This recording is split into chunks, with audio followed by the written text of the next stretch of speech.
they most time forget that the generation we live in is kind of a different generation.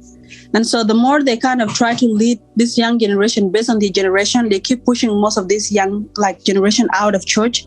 And they begin to feel like they don't feel like they belong there. And most of them they feel like there's more outside than into church. We really want a relationship with Jesus all the way. And even if we're doing that in a way that's different than the way that the older generation has done that when they were our age, we still want to have a full, deep relationship with God. Being in person, like at church or whatever, it is different to being online. There's an atmosphere. The Holy Spirit is like in church. It's His house. It's God's house. And so I feel like in an age where everything's been so online, everyone's been so digital, our generation really hasn't had as much of like a in-person interaction. Everything we've got has been more digital. Our generation could be perceived as quite loud and quite confident, but I think in reality there's a lot of people that struggle with a lack of confidence and loneliness as well. They need guidance, they need mentoring from them to get strong and stronger in faith. Lots of teenagers my age who I know, they undergo stress, they undergo anxiety and depression.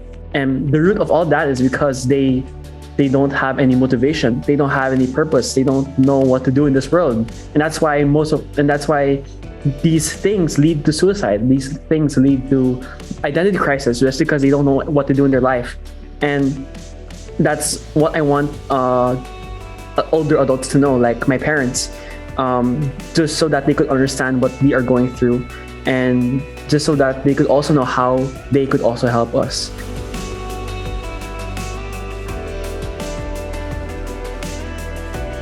I think like through gifts of like patience and like gentleness, just being able to just love on people like wherever they are, through any struggle they are like going through each day, just being able to be there for them. And like I'm studying neuroscience with the ambition to go on to research neurodegenerative diseases such as Alzheimer's and different types of dementia.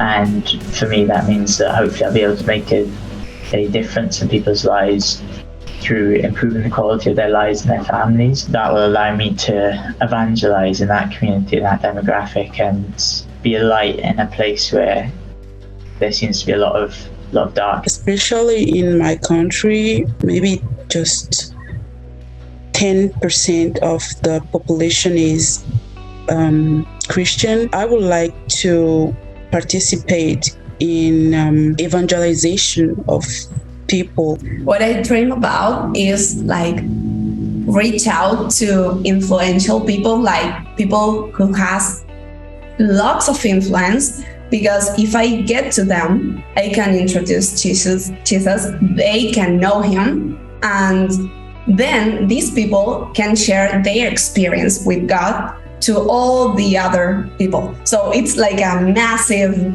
evangelism,